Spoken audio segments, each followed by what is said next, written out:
That means there's a bunch of people out there that have these lives that are deeply unsatisfying, because I think somehow or another, through momentum and just through things falling into place the way they are, and people trying to fit their lives around the way these pieces have fallen into place, there are so many people that are working all day long doing something that is deeply unsatisfying and almost painful to them. Yes. If you make furniture for a living, and you feel a great satisfaction out of that, and you sell that furniture, look, man, making furniture feels good. If you can do that, you could cut those corners perfectly and sand everything down nice and stain it, and then it's done, and you get the satisfaction, and you sell it to someone, and that pays your bills.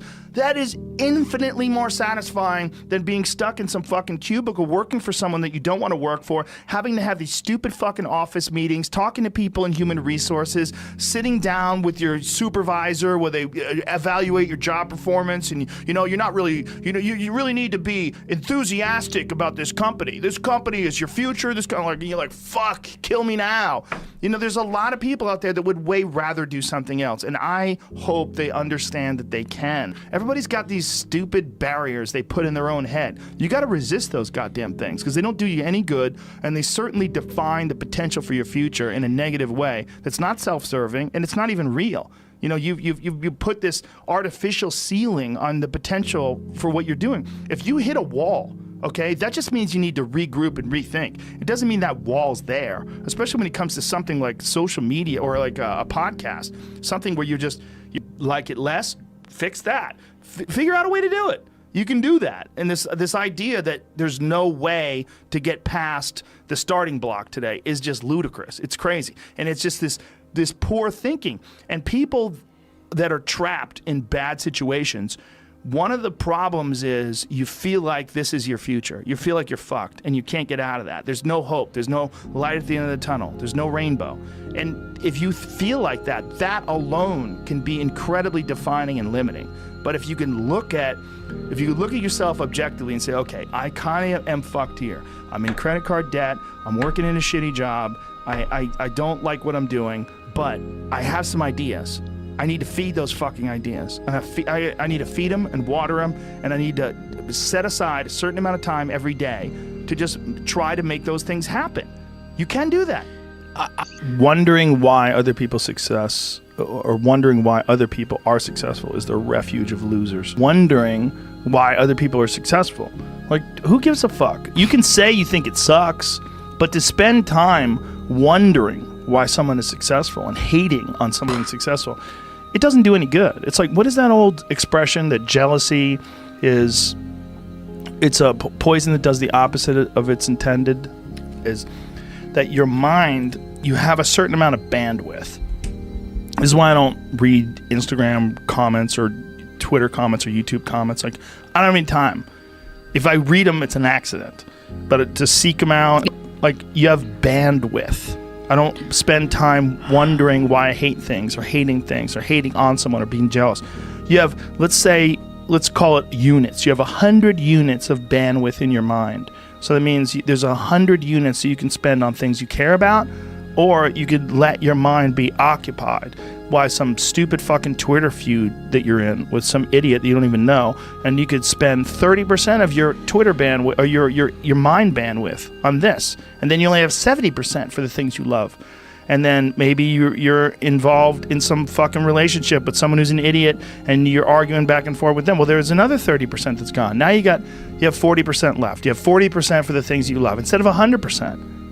But if you only concentrate on the things you care about that mean something to you, and I think that there's a lot of people out there that think somehow or another you're going to get to some place where you're living in silk sheets and you're getting your toes done while someone's dropping grapes into your mouth. I don't want that. I've never wanted that. That guy's not going to be happy. He's going to be bored. An hour into the grapes, you're going to get those fucking grapes away from me. Stop painting my toes. What am I doing in this bed? I got to do something. I'm not stimulated. The human organism, the animal that we are, needs constant stimulation because it evolved trying to find food and escape enemies, and find shelter, escape nature, escape the elements, try to survive, And this is the great joy that you have in taking care of your children, that you can protect your children from the elements and the enemies and feed them. And it's also the great sadness that you see in losers. When I see a loser, I see some guy who's 43 years old, lives in his parents' basement, and he fucking hates the world. I'm like, that was a baby.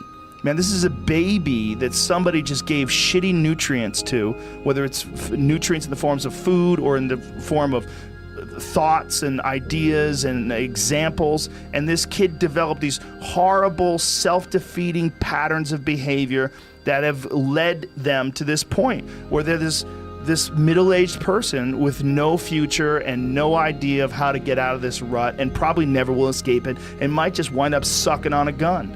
You know, I mean, this is the world that we live in today. And I think part of that world is because we have been fed this line of horseshit that you're supposed to seek comfort.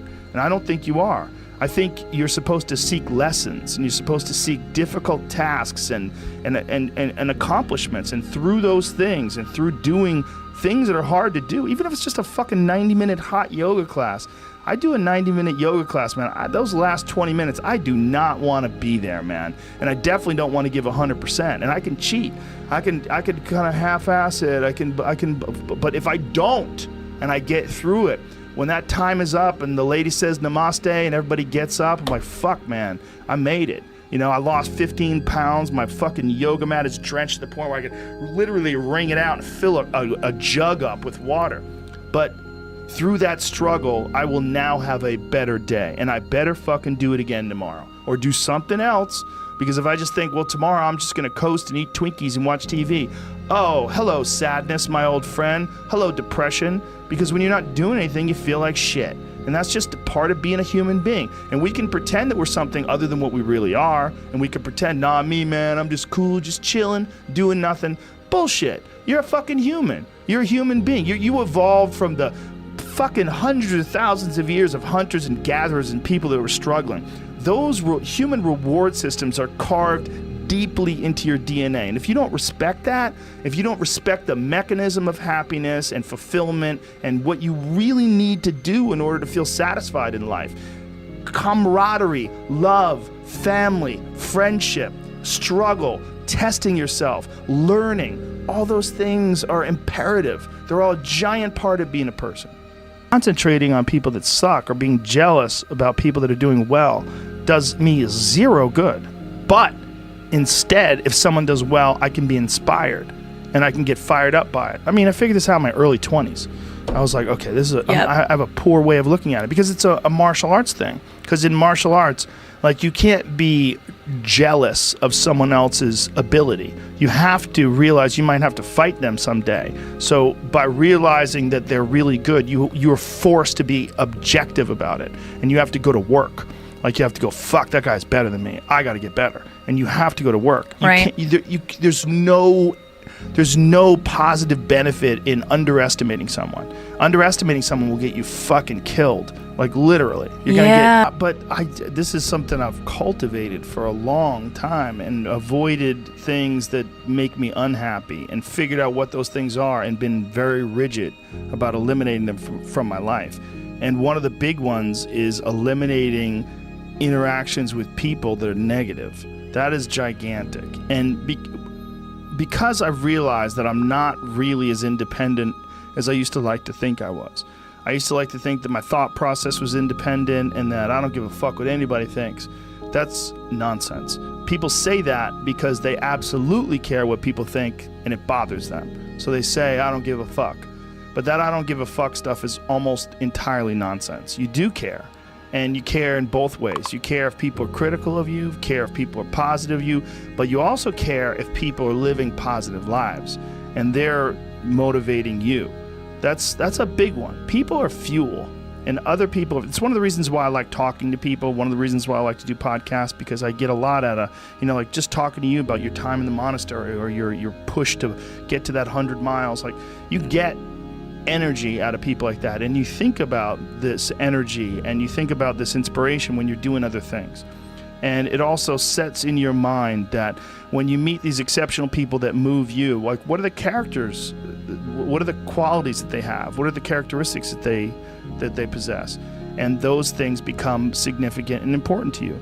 Whereas if you live around a bunch of people that are complaining and bitching about everything, and they see the negative in everything, and they're always whining, those people are the opposite of that. They're the opposite of inspiration, and they're mud.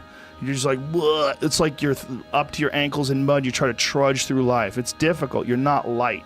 It's not pushing you. There's not a wind at your back. The wind's in your face, and it's rough, and over time, I've learned that these people, you're not going to fix them. I used to want to fix them when I was young. I used to want to go, hey man, I see what you're doing. Like, dude, don't do that anymore. Listen, just do this and stop doing that and start doing this. And if you just work towards this, you could be successful. And then a week later, the guy's doing the same shit. You're like, okay, right. I'm wasting a significant amount of my energy on someone who doesn't want to waste any of their energy on themselves.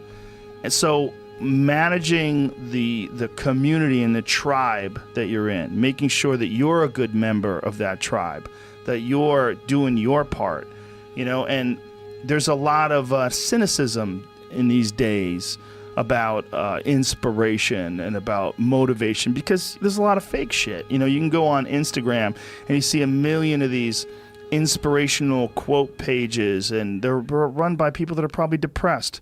You see a lot of people that are, talking about how to get ahead in life, but they're not really doing anything themselves. So there's a lot of cynicism involved in that. But there's also sincerity in it. And you can get, if you just look at it with a pure heart and a pure mind, you can get a lot of energy out of that.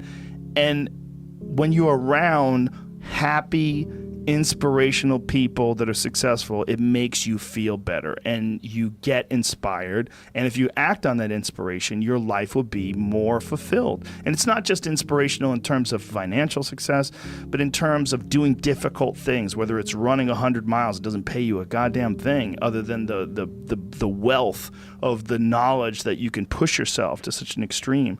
Or anything else, whether it's someone who becomes really good at playing chess or someone who's really good at martial arts or whatever it is. There's a great feeling in these overcoming these difficult things, because life is never this just constant state of I'm at a 9 all day, and when I'm with my wife, I hit 10. Yay! And I stay like that. That's not real. What's real is like you saying that you went to this monastery and felt all this angst about meditating and being alone and not having your phone and not having the input, but then when it comes out of it, then you have this reward. So you push through this, and you had these uncomfortable feelings, and you came out of those uncomfortable feelings with this newfound appreciation for time and this respect for your own existence in your own space and carving out 3 hours for yourself a day. That's where it all comes from. It all comes from